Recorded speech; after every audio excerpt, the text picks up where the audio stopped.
Suite numérique. Alors je commencerai ce petit rappel par une définition des suites. Ensuite on verra ensemble les suites arithmétiques et les suites géométriques. Après on parlera de monotonie, de critères de convergence, du théorème d'encadrement et à la fin je parlerai du principe de récurrence. Alors commençons par la définition. Les suites numériques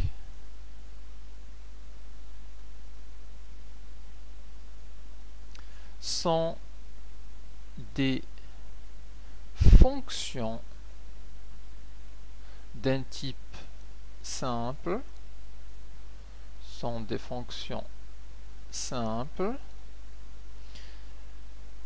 définies. Qu'est-ce qui les rend aussi simples? C'est que elles sont définies de l'ensemble n vers l'ensemble R. On a vu des exemples de fonctions, on a parlé des généralités sur les fonctions. On écrirait f de x égale à par exemple 2x carré plus 5. Alors pour les suites numériques, on a simplifié en fait cette écriture puisqu'on part de n et au lieu d'écrire u de n égale à 5n carré plus 7 par exemple, on écrit simplement u indice n égale à 5n au carré plus 7. Donc pour calculer u10, on remplace le n par 10 et on calcule 5 fois 10 au carré plus 7, etc. Donc ça c'est la première. Donc, on n'écrit pas ça, u de n, mais plutôt u indice n. Alors quelques exemples.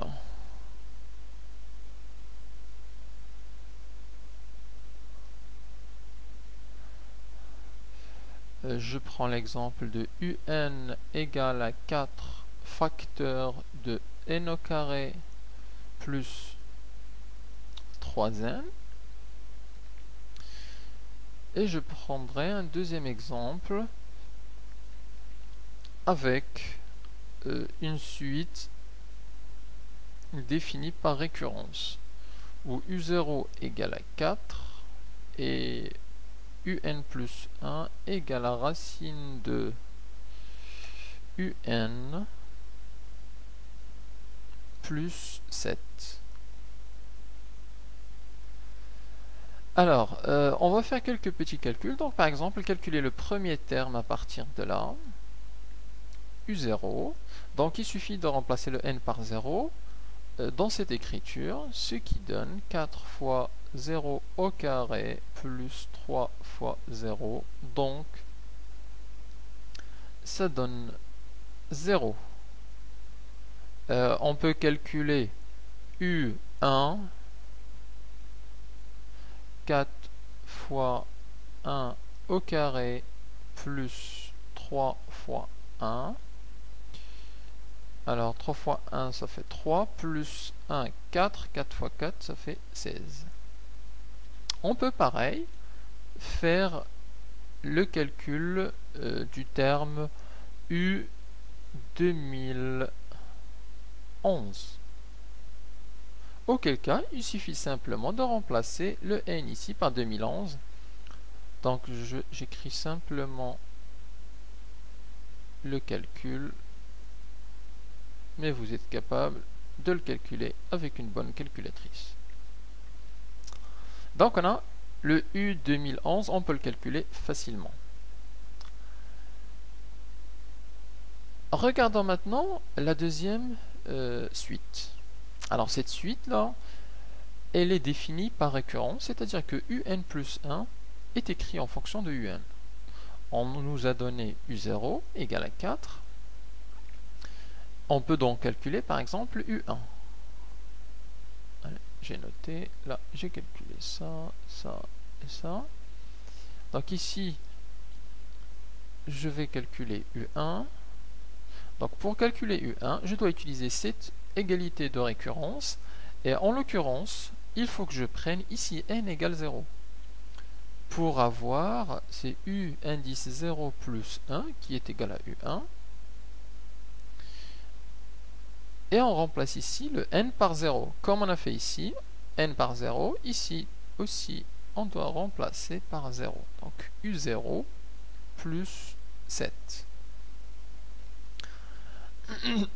Alors U0 c'est 4, donc racine de 4 plus 7, ça fait racine de 4, 2, 2 plus 7, ça fait 9. On peut calculer U2, donc de la même manière, auquel cas on va remplacer n par 1. Donc de façon à avoir indice de 1 plus 1, ça donne 2. Donc 1 plus 1, et ça donne la racine, donc n remplacé par 1, ça donne U1 plus 7. Et la racine de U1, U1 c'est égal à 9. On va mettre racine de 9, ça fait 3, 3 plus 7, ça fait 10. Donc on voit bien que pour calculer U2, on a eu besoin de U1. Donc si on n'avait pas calculé U1, on ne pouvait pas accéder directement à U2.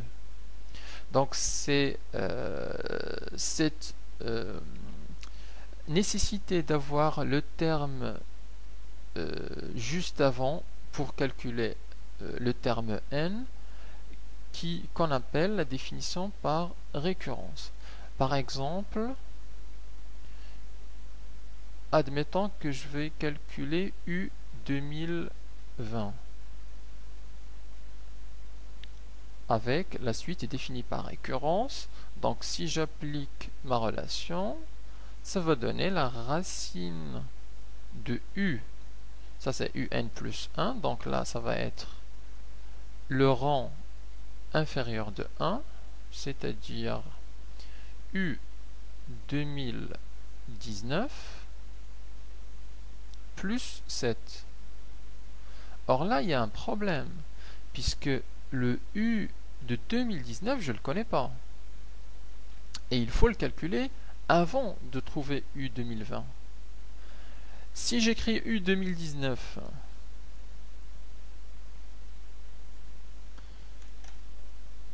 c'est la même relation de récurrence. Ça va nous donner U de racine de U 2018 plus 7. Et pareil. Donc là aussi, on n'a pas le 2018. Et on se retrouve avec le serpent qui se mord la queue. Et il faut calculer U 2018 qui nous renvoie à U 2017, U 2016, 15. Et il faut descendre comme ça. En fait, jusqu'à U1.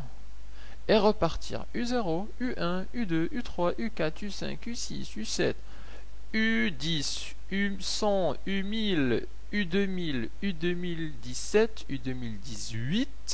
Ça nous permet de calculer le U2009, 2019. Et c'est enfin, et à partir de ce terme-là, qu'on peut calculer U2020. Et donc c'est là où on voit qu'il y a quelques difficultés.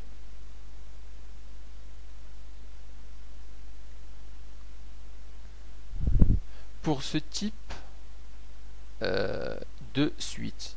Donc pour ces suites définies comme ça, qu'on appelle les suites définies par récurrence. Pour les suites définies par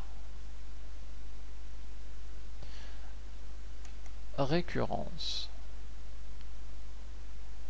Alors bien évidemment, de nos jours, même cette écriture comme ça, elle pose pas trop de problèmes, puisqu'on peut bien faire un petit tableau Excel ou programmer ça sur une calculatrice scientifique et calculer le 2000 2018 jusqu'au 2020.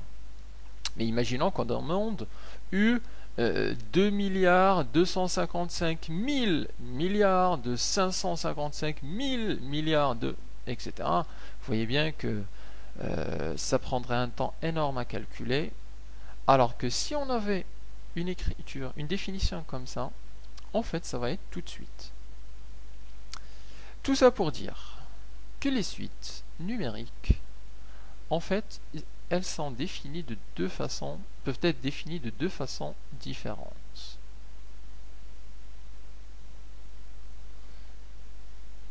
Et il faut bien séparer ces deux cas dans l'esprit de chacun. Il y a les suites définies par récurrence,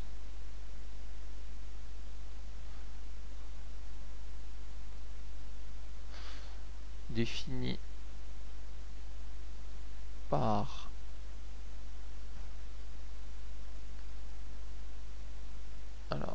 récurrence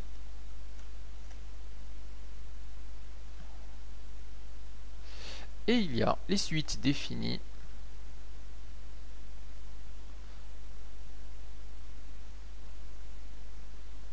en fonction de n.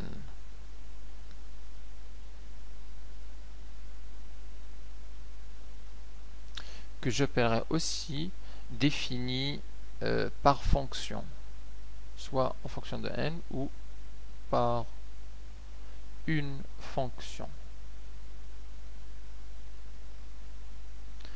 Donc dans ce cas-là, on a le un.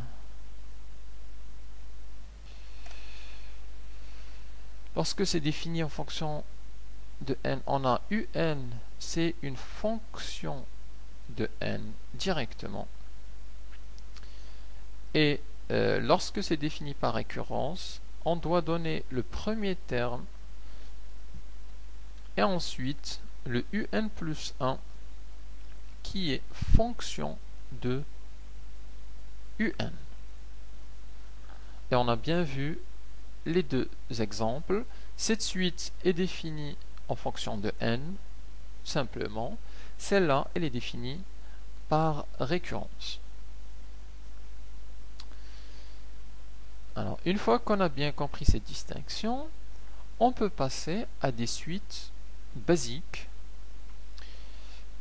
qui sont les suites arithmétiques et les suites géométriques. Alors, on va commencer par les suites arithmétiques.